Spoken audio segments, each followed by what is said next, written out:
Under my skin there's a shade that shines, never sleeps, never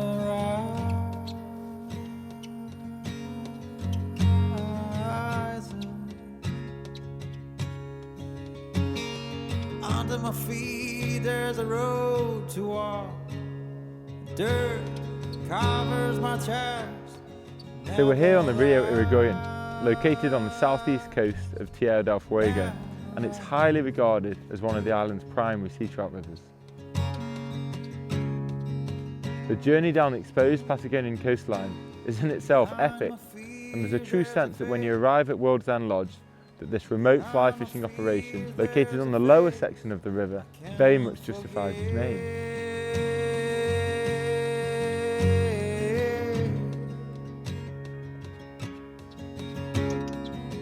The river's far more narrow than I expected. Your fly casting has to be accurate. It has to be accurate to the environment, which is the lies that the sea trout are lying in are log jams. Now they sit above the water and they sit below the water. Below the water are the physical lies. And so, oh, and so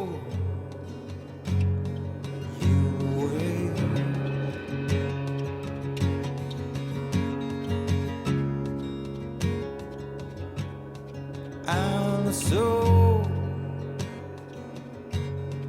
oh, and so you wait.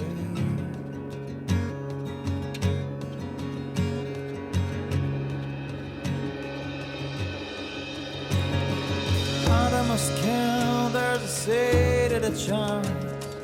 We've been so fortunate to be invited down here to World's End Lodge. When we arrived, Diego talked us through the tactics on this river, and first thing he said was we need at least 20-pound nylon. And the reason for this is, you're hooking a fish within a log jam. You need to be able to stop that fish instantly and to be able to pull it into the bank to gain control straight away.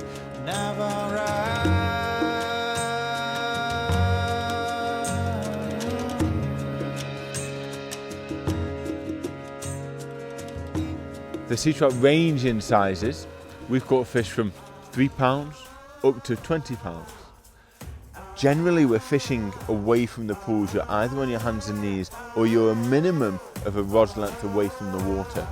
Casting from a distance with a low profile, being very, very careful not to spook the pool. So there's a very targeted, planned approach to the fishing here.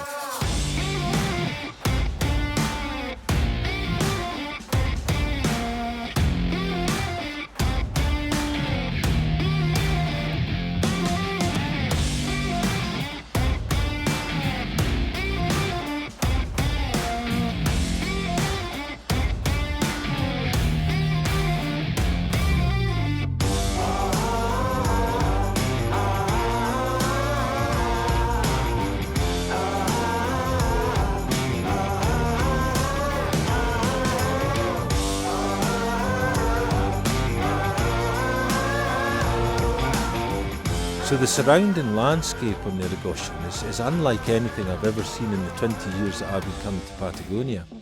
There's a lot of forestation, but there's a lot of dead forestation caused by a big storm many years ago. But it just makes this the most dramatic landscape to fly fish in.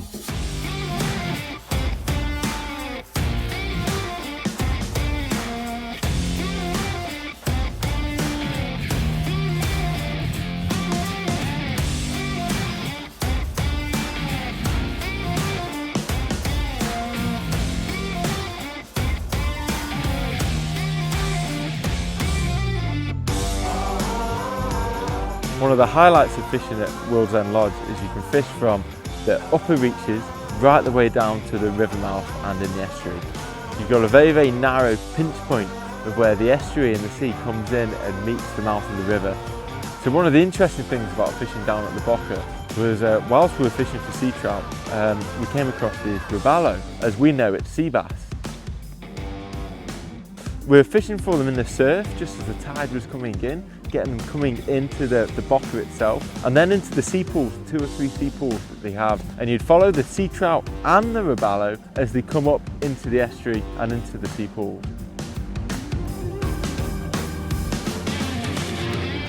So we're almost to the end of what has been another tremendous day on the river system, and it's just as the light begins to fade into the evening sunset that the pools seem to come alive on the Irigoyen. Before darkness descends to bring closure to the day's fishing session, you are presented with this small window of opportunity to hook a big double-figured sea trout in runs that are often no wider than a few metres wide.